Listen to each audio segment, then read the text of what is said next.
അടിപൊളി മാങ്ങാച്ചാറ് റെഡിയാക്കാം. അതിനായിട്ട് കുറച്ച് മാങ്ങ എടുത്ത് കഴുകി വൃത്തിയാക്കി ചെറിയ പീസാക്കി മുറിച്ച് അതിലേക്ക് ഉപ്പ് ചേർത്ത് നന്നായിട്ടൊന്ന് മിക്സ് ചെയ്ത് വെക്കാം.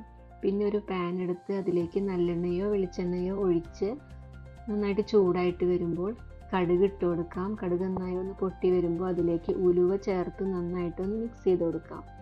കടുകും ഉലുവയും നന്നായിട്ടൊന്ന് മൂത്ത് വരുമ്പോൾ അതിലേക്ക് കുറച്ച് വെളുത്തുള്ളി ചേർത്ത് നന്നായിട്ടൊന്ന് മിക്സ് ചെയ്ത് കൊടുക്കാം. വെളുത്തുള്ളി ഒന്ന് സോഫ്റ്റ് ആയിട്ട് വരുമ്പോൾ അതിലേക്ക് കുറച്ച് കറിവേപ്പില ഇട്ട് കൊടുക്കാം.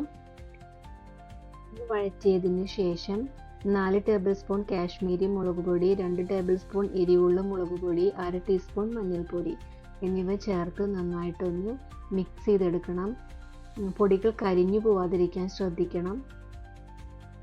കുറച്ച് കായപ്പൊടി കൂടി ചേർത്ത് നന്നായിട്ടൊന്ന് മിക്സ് ചെയ്തതിന് ശേഷം വിനാഗിരി ചേർത്ത് നന്നായിട്ടൊന്ന് ഇളക്കാം. അതിലേക്ക് നമ്മൾ ഉപ്പ് ചേർത്ത് വെച്ചിട്ടുള്ള മാങ്ങ ചേർത്ത് നന്നായിട്ട് ഇളക്കി യോജിപ്പിക്കണം. ടേസ്റ്റ് എല്ലാം ഒന്ന് ബാലൻസ് ചെയ്യാനായിട്ട് 1/2 ടേബിൾ സ്പൂൺ പഞ്ചസാര ചേർത്ത് കൊടുക്കാം.